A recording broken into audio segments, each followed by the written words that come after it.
ये तो हीरा लग रहा है, हीरा।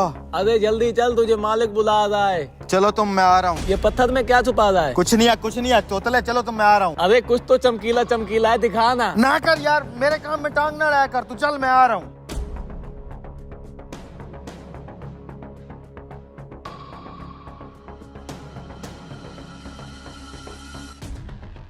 यहाँ छुपा देता हूँ।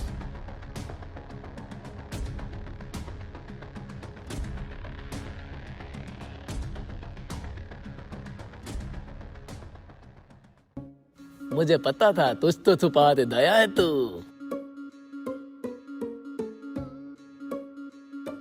हीरा। मालिक आपने बुलाया? बैठो। ये जो नया पत्थर आया सारा तुर्की से मंगवाया है। सुना कि इस पत्थर के अंदर से हीरे निकल रहे हैं। हो सकता है हमारी फैक्ट्री की भी किस्मत जाग उठे। अरे मालिक, ये सारी किताबी बातें होती हैं। पत्थर से हमेशा कीड़े निकलते हैं, हीरे का तो मैंने कभी नहीं सुना। फिर भी तुम नजर रखना, किस्मत का कोई पता नहीं चलता। ठीक है मालिक, मैं जाऊं? हाँ जाओ तुम। किधर है? तुझ नहीं, मैं तो वैसे अंदर जा रहा हूँ। साले तोतले, उधर मशीनें चल रही हैं और तू इधर अनारकली बाजार में घूम रहा है। चल काम करना है, चल चल अपनी मशीन पे काम कर। साला निकट्ठू हर वक्त फिरता रहता है। शाम तक मुझे ये सारा काम फाइनल चाहिए। ये हीरा मालिक तक किसी तरह पहुँचाना पड़ेगा। मैंने जहाँ पे हीरा छुपाया है वो जगह सेफ नहीं है। ये ना हो कि किसी के हत्थे चढ़ जाए। ऐसा हुआ तो मालिक नौकरी से निकाल देगा। जाके वो हीरा निकाल लेता हूँ और किसी सेफ जगह पे रखता हूँ। मालिक से कैसे मिलूं? बात सुन तोतले, मैं सुबह का देख रहा हूँ तेरी और मुंशी की चप क्लास चल रही है, क्या बात है? जो भी बात है मैं यहाँ नहीं बताऊंगा, मालिक से मिलते बताऊंगा। यहाँ क्यों नहीं बताएगा? असल में जो मुंशी नहीं है वो बेईमान मेरी मालिक से मुलाकात नहीं होने देता। आप सब मजदूर मिलके मेरी मालिक से मुलाकात तो करवा दो, जरूरी बात करनी है। अच्छा चलो भाई मजदूरों, दफ्तर में चलो, मालिक से मिलना है।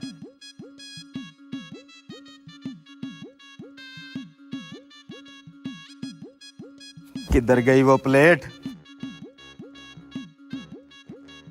यार इधर ही तो रखी थी।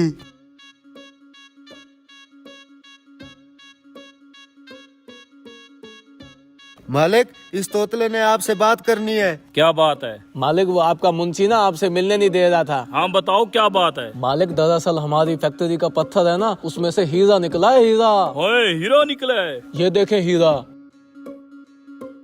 वाह यार क्या बात है। मालिक वो मुंशी ना इसको खुद अकेले हजम करना चाह रहा था, मगर मैं छुपा के आपके पास लेके आया हूँ। अच्छा तो ये बात है।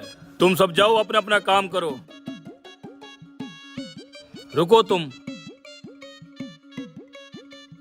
चलो आप चलते हैं उस मुंशी के पास। पता नहीं कहाँ गया वो पत्थर। कहीं तुम इस हीरे को तो नहीं ढूंढ रहे हो?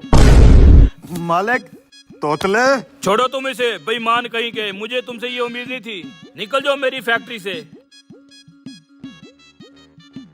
तोतले, मैं तुम्हारी ईमानदारी से खुश हूँ। आज के बाद इस फैक्ट्री के मुंशी तुम हो। अरे शुक्रिया मालिक, अब मैं जाके अपना काम करता हूँ। ए बाबा, गरीब को कुछ देना। दिखता नहीं, मैं वीडियो कॉल पे बात कर रहा हूँ। जानू, मुझे पता था तुम नहीं आओगी, इसलिए मैंने पिज्जा पार्सल करा लिया। ए बाबा, जानू को छोड़, गरीब को कुछ देना। है पिज्जा कहाँ गया मेरा? ए भैया, पिज्जा बाद में ढूंढना, पहले इस गरीब को कुछ दे। अनजान ना बन, तू नहीं उठाया होगा, बता कहाँ है? देख भाई, अगर तेरा पिज्जा मैंने उठाया होता तो तेरे सामने ना खड़ा होता। ठीक कहा तूने। वेटर को बुला के उससे पूछें। वेटर,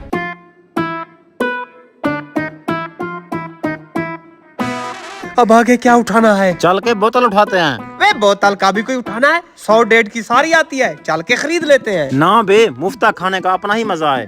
हाँ ये बात ठीक कही वैसे तूने। मैं इसे बातों में लगा के अंदर ले जाऊंगा, तूने पीछे बोतल उठा लेनी है। तू बेफिक्र हो जा।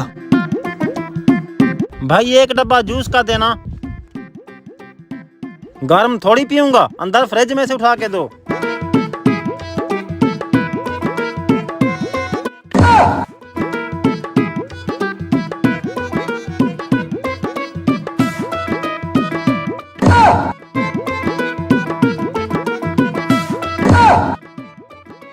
क्या हुआ?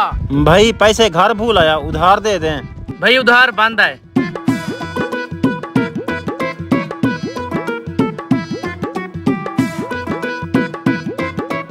मैं क्या कहता हूँ, इस ठेले से 3-4 किलो आम उठा लेते हैं। इन्हें रहने दे, पिज्जा ठंडा हो रहा है, पहले इसे खा लेते हैं, बाद का बाद में देखेंगे।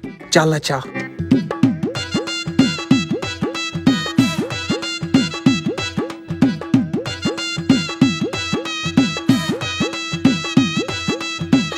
ओए रुक जरा, बोतल गर्म है, घर जाके बर्फ और गिलास ले आ। बड़ा सियाना है, मुझे बर्फ के बहाने घर भेज के सारा माल अकेले खाना चाहता है। अफसोस की बात है, रोजाना साथ बैठ के खाना खाते हैं और तू मुझ पे शक कर रहा है।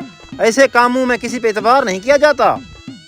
तो फिर दोनों साथ चलते हैं। चल।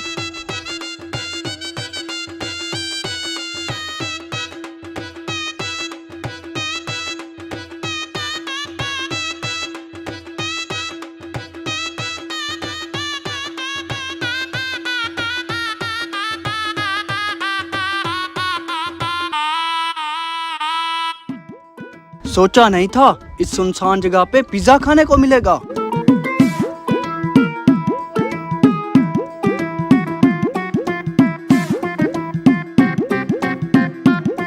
हाँ वापस चल। खैर तो है, क्या हुआ? हमारी गैर मौजूदगी में कोई पीछे पिज्जा खा ही ना जाए। बे इतनी सुनसान जगह है, रोजाना अकेले बैठते हैं, कोई तीसरा बंदा आया भी है? घबराना छोड़, चल आ। यार अब पिज्जा खाने में वो मजा नहीं आएगा। क्यों? बे नुकसान हो गया ना, बर्फ अपने घर से लाया हूँ मैं। बे ये दोनों कौन बैठे हैं?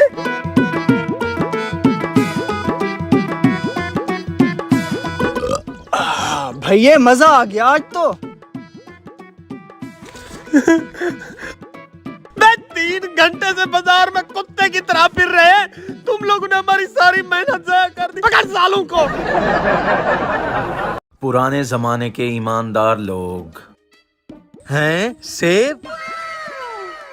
या अल्लाह तेरा लाख लाख शुक्र है, मुझे जोरों की भूख लगी हुई थी। ये क्या किया तूने? किसी दूसरे का सेब बगैर उसकी इजाजत के खा लिया। ये तो चोरी हुई। क़यामत के दिन अब इसका हिसाब देना पड़ेगा। या अल्लाह मुझे माफ करना, मुझसे बहुत बड़ी भूल हो गई है। Oh, no! भाई साहब जरा बात सुनना। जी जी फरमाइए। भाई साहब इस पानी में तैरते हुए सेब जा रहे थे, क्या आपको पता है ये किसके हैं? सेब? अच्छा ये सेब तो सरदार साहब के हैं, पीछे उनका बहुत बड़ा बाग है। भाईजान ये सरदार साहब अभी कहाँ पर मिलेंगे? सरदार साहब तो पीछे अपनी जमीनों में बैठे हुए थे, आप जाकर उनसे मुलाकात कर लें। ठीक है, बहुत बहुत शुक्रिया। सरदार साहब इस बार सेबों की औसत बहुत ज्यादा हुई है और जैसा आपने कहा था मैंने आधे सेब गरीबों में तकसीम कर दिए। मेरे बागों की औसत कभी कम नहीं हो सकती क्योंकि मेरे साथ गरीबों की दुआएं हैं। भाईजान सरदार साहब को मिलना था। लगता है तुम इलाके में नए आए हो, यही तो हैं सरदार साहब। सरदार साहब मुझसे बहुत बड़ी भूल हो गई है। कैसी भूल? मुझे जोरों की भूख लगी हुई थी, पानी में तैरता हुआ सेब देखकर मैं खुद को रोक नहीं पाया तो इसके 2 लुक़मे खा लिए। बताएं मैं आपको इस एक सेब की क्या कीमत दे सकता हूँ? सिर्फ एक सेब खाने की वजह से तुम यहाँ तक आ गए। सरदार साहब तो ऐसे हजारों सेब गरीबों में बांट देते हैं। मुंशी रुको 1 मिनट, ये सेब इधर दिखाओ। ये सेब तो बहुत कीमती था, मुझे इसके बदले में तुम्हारी कोई कीमती चीज चाहिए। कीमती चीज? सरदार साहब मेरे पास तो मेरी जान के अलावा कोई और कीमती चीज नहीं है। मुझे तुम्हारी जान की जरूरत नहीं है, मैं तुम्हें ये सेब खाने की सजा देना चाहता हूँ। सरदार साहब कैसी सजा? जो आप हुक्म करेंगे वो मुझे कबूल होगी। तुम्हारी सजा ये है कि तुम्हें मेरी माजूर बेटी से शादी करनी पड़ेगी। बताओ तुम्हें मंजूर है? हैं? एक माजूर लड़की से शादी? अब क्या कर सकता हूँ?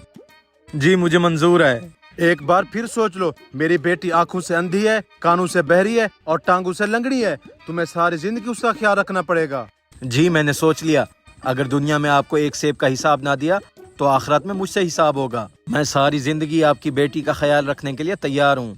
ठीक है फिर मुंशी अभी के अभी निकाह की तैयारियां करवाओ। ठीक है सरदार साहब, जो आपका हुक्म हो। निकाह के बाद Oh, no!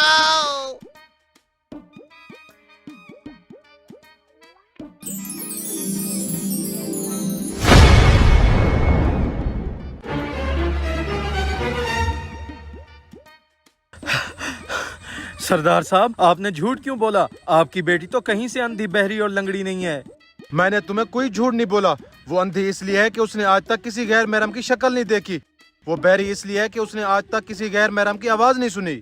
और वो लंगड़ी इसलिए है कि उसने आज तक अपने घर की चौखट से बाहर कदम नहीं रखा। वो सब तो ठीक है सरदार साहब, लेकिन मेरे लिए ये कैसी सजा हुई? तुम्हें किसने कहा मैंने तुम्हें सजा दी है? ये तो तुम्हारा इनाम है।